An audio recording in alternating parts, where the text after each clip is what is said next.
हरि हरि ओम। इल्म ज्योतिष लाल किताब में पंडित जी की कलम से आप सभी का एक बार फिर से स्वागत है। लाल किताब 1952 पंडित रूपचंद जोशी जी की कलम से लिखी हुई एक ऐसी अमृतमय किताब है जिसकी हम व्याख्या यहाँ करते हैं। मैं शरद कुमार गुप्ता।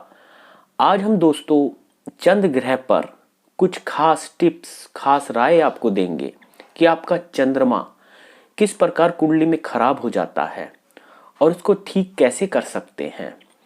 आखिर इस दिल के दरिया को सही करने का हमारा असली मकसद क्या है, चंद्रमा क्या कर सकता है, क्या चंद्रमा खराब हो सकता है या चंद्रमा को हम खुद खराब करते हैं। तो इसी पर आज की हमारी विस्तार से चर्चा है। तो दोस्तों देखते रहिए हमारा ये YouTube चैनल। दोस्तों आप नए हैं, हमारा वीडियो देख रहे हैं तो प्लीज चैनल को सब्सक्राइब करके नोटिफिकेशन बेल आइकन जरूर ऑन कर लें, जिससे आपको वीडियो समय पर मिलते रहेंगे। वीडियो अच्छा लगे आगे जरूर शेयर करें। यदि आप हमारी वीडियो देख करके उपाय कर रहे हैं तो हम आपसे सिर्फ फीस में यही चाहते हैं कि इस वीडियो को जरूर शेयर कर दें, जिससे आपका भी भला होगा और आगे भी भला होता रहेगा। माता कभी भी, चंद्रमा माँ का कारक है, उसके अंदर नेकी और दया कूट कूट कर भरी रहती है।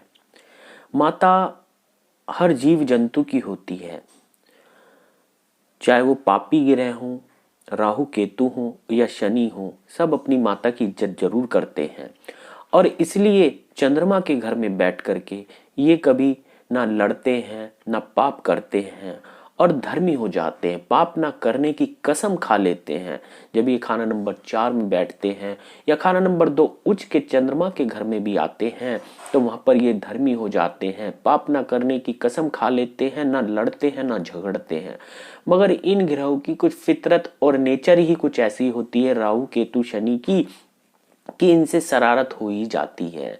शनि है जब जाएगा तो उसका जहर कहीं ना कहीं छूट ही जाएगा, और हाथी जब बैठेगा उठेगा जो राहु का कारक है तो उससे टूट फूट निश्चित ही हो जाती है। इसी प्रकार माँ कभी कोई बुरा नहीं चाहती है, बस माँ के फलों में कमी आ जाती है, क्योंकि चंद्रमा का पानी गंदा हम स्वतः ही कर देते हैं। मान लिया हम उसमें मिट्टी डाल दें, एक मीठे चश्मे सरोवर में जो मीठा योग्य पानी था उसमें जहर डाल दें तो पानी पीने योग्य नहीं रहेगा। तो हमें उन स्थितियों में चंद्रमा के उपाय करने होंगे, चंद्रमा को बनाना पड़ेगा, चंद्र को कायम करना पड़ेगा। अब दोस्तों चंद्रमा को बनाने की बात आई, ये इल्म ज्योतिष लाल किताब जो पढ़ते हैं, दिल से पढ़ते हैं, वो ही समझ सकते हैं कि चंद्रमा के दरमियानी ग्रहों के अंदर बृहस्पति, सूरज और चंद्रमा खुद रहता है। यानी कि जो उसके दरमियानी जो ग्रह हैं, जो उसकी मसनूई हालात है वो बृहस्पति और सूरज से बनी है। यानी कि जब कोई पानी का सरोवर, आप सोचो कि पानी का सरोवर गंदा हो गया है, मटमैला हो गया है, वो पीने योग्य नहीं है, जहर है उसके अंदर, क्या वो चंद्रमा वहां खराब हो जाएगा? नहीं, चंद्र वहां से चला जाएगा। चंद्र वहां से चला जाएगा अपने मित्र ग्रहों की मदद के कारण। हवाएं चलेंगी, सूरज की धूप जब उस सरोवर पर, तालाब पर पड़ेगी तो वहां से हवाओं के साथ उठकर बादल उठेंगे और जहर वहीं के वहीं रह जाएगा और चंद्रमा वहां से उठेगा और दूसरी जगह बरस जाएगा और वहां पर जाके वो फिर पीने योग्य मीठा पानी बन जाएगा। यही प्रक्रिया इस पूरे ब्रह्मांड में चलती रहती है। जब जब चंद्रमा का पानी कहीं सड़ता है, धूप पड़ती है, हवाएं उठती हैं और वो बरसते रहता है। इसलिए चंद्रमा के जो दरमियानी ग्रह हैं बृहस्पति, सूरज और चंद्र, पंडित जी ने लिए हैं। आप अपनी कुंडली में बृहस्पति के उपाय करते रहें, सूरज के उपाय करते रहें तो भी आपका चंद्रमा बिल्कुल ठीक रहेगा, अच्छा रहेगा। दोस्तों आगे बात करते हैं कि चंद्रमा चौथे घर का कारक है, वहां पर उच्च का बृहस्पति होता है। यानी कि हवाएं के बगैर तो वो पानी सड़ेगा ना। हमने बोला कि जब तक हवाएं नहीं चलेंगी तो बादल उठेंगे ही नहीं। तो इसलिए आपको बृहस्पति के उपाय करते रह रहे हैं और यहाँ तक कि सूरज के उपाय करते रहने हैं। कुंडली में देखते समय हमें कुछ ऐसा भी देखना होता है कि जैसे समुद्र पर जब सूरज पड़ता है तो सूरज उसके अंदर अपना अक्ष दिखता है, सूरज खुद पानी में अपने आप को देखता है। जब ये योग बनता है तो वहां पर मंगल बद, जो कुंडली में मंगल खराब असर का हो रहा है, खाना नंबर 4 का मंगल बद है, वहीं 10 में उच्च का मंगल बैठता है। जब उसमें सूरज अपना अक्ष डाल देता है तो वहां पर मंगल बद भाग जाता है, भाग खड़ा होता है। तो कुंडलियों में इस प्रकार के योग देखे जाते हैं। दोस्तों, चंद्रमा पानी का कारक है। क्या आपको लगता है कि पानी के बगैर आप खेती कर सकते हैं? नहीं कर सकते। पानी की आवश्यकता सभी को होती है, इसीलिए कोई ग्रह अपनी माता से दुश्मनी नहीं करता। इस ब्रह्मांड में जो भी चीज बनी है पंच तत्वों से बनी है, कोई भी पंच तत्वों से गणना नहीं करता। पंच तत्वों का सहयोग के कारण ही इस कायनात में कुछ ना कुछ होता है। जब कुंडली के खाना नंबर 7 खराब होता है तो चंद्र के द्वारा उपाय किए जाते हैं। किसी बीज को बोने के लिए चंद्रमा की जरूरत होती है, इसलिए वहां पर चंद्र की पूजना खुद खाना नंबर 7 कर रहा है, उसको लक्ष्मी अवतार का रूप दिया गया है। जब खाना नंबर 8 में मौत के घर में अग्नि धधक रही है, मंगल वहां पर खड़ा है और माता आ जाए तो माता की आज्ञा मानकर वहां पर कई बार इंसान मौत को भी जीत लेता है। खाना नंबर 3 यानी कि जंगे जदल, दुनिया से चीजों को हथियाना, दुनिया में कामयाब होना, क्या घोड़े पर सवार होकर ही तो किया गया। जितने भी राजाओं ने अपनी सल्तनतें यहाँ से वहां बढ़ाते चले गए, घोड़ों पर सवार होकर के गए, इसलिए खाना नंबर 3 में भी चंद्रमा अच्छा माना जाता है। यानी कि जब आप राजाओं पर विजय प्राप्त करेंगे, किसी भी चीज में विजय प्राप्त करेंगे, तो आपको चंद्रमा का जो सफेद घोड़ा है, जो सूरज के रथ में लगा हुआ है, वो घोड़ा आपको कामयाबी जरूर दिलाता है। इसलिए लाल किताब कहती है चंद्रमा 3 जगह झांकता है और अच्छा माना जाता है। खाना नंबर 3 में, 7 में और 8 में कुछ कमियां हैं, क्योंकि ग्रह इस चंद्रमा से दुश्मनी नहीं करते। अपने घर में तो उसको बहुत ऊंचा का दर्जा देते हैं, मगर पानी सोचता है मैं कहीं खराब ना हो जाऊं, तो वो कहीं ना कहीं वहां के बैठे ग्रह से दुश्मनी कर लेता है, कुछ नजरें मोड़ लेता है और दरिया बहता चला जाता है और निकल जाता है। जिस प्रकार मैं बोल रहा हूं कि मंगल बद भी कोसों डर के भागता है। जब समुद्र में पानी में सूरज का अक्ष दिखाई देता है, सूरज निकला हुआ अपनी परछाई को उसमें देखता है कि ऐसा योग बनता है, उस योग में मंगल बद भी डर करके भागता है।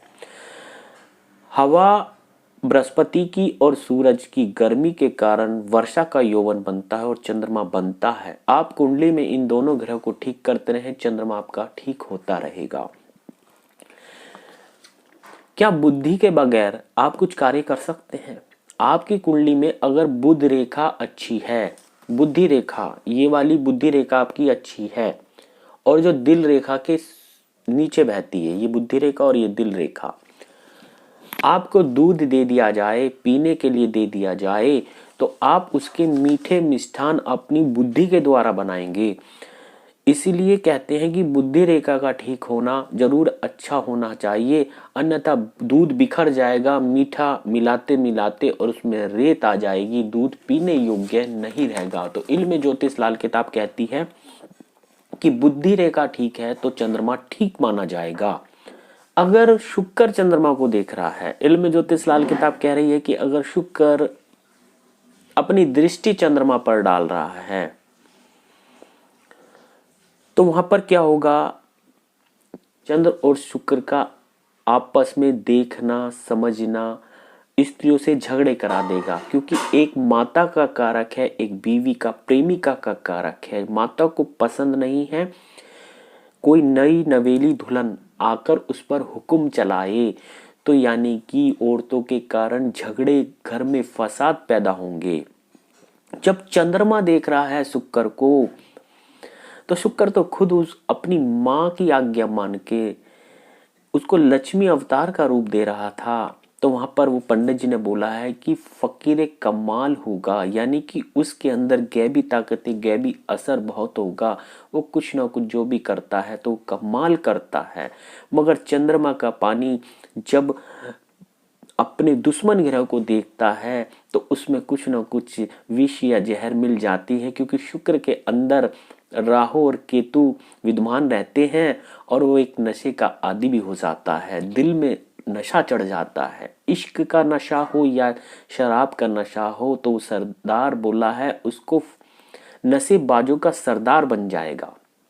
जब कुंडली में बुद्धि रेखा और चंद्र रेखा आपस में मिल जाएंगी, बुद्धि रेखा और चंद्र रेखा आपस में मिल जाएंगी, तो वहां पर भी उसके अंदर कुछ ना कुछ चलता रहेगा। या तो वो दुनिया में रहेगा या दुनिया से बाहर की सोचता रहेगा। तो यहाँ पर गैबी शक्तियां उस पर असर कर जाती हैं। हालात अच्छा होगा उसका, यानी कि वो कुछ ना कुछ इंट्यूशंस दिल और दिमाग से लेता रहेगा।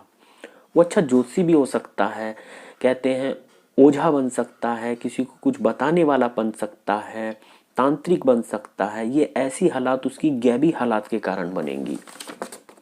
तो इल्म ज्योतिष लाल किताब में पंडित जी की कलम से आज हमने तुम्हारे लिए कुछ एक मेन टिप्स जो लिखी है, चंद्रमा को देखना कैसे है ये समझना है। चंद्रमा के अंदर अगर जहर मिल गई, जैसे हमने बताया कि बृहस्पति की हवा और सूरज अच्छी मात्रा में निकला हुआ है और तालाब का पानी जहरीला हो गया है, तो स्वतः वहां से पानी उठेगा, ब्रह्मांड में जाकर के टकराएगा और टकराने के बाद जो बारिश होगी तो उसमें जहर नहीं होगा। बारिश के पानी में जहर नहीं होता, भले ही वो पानी कहीं से भी उठ करके आया, वो जहर वहीं रह जाएगा।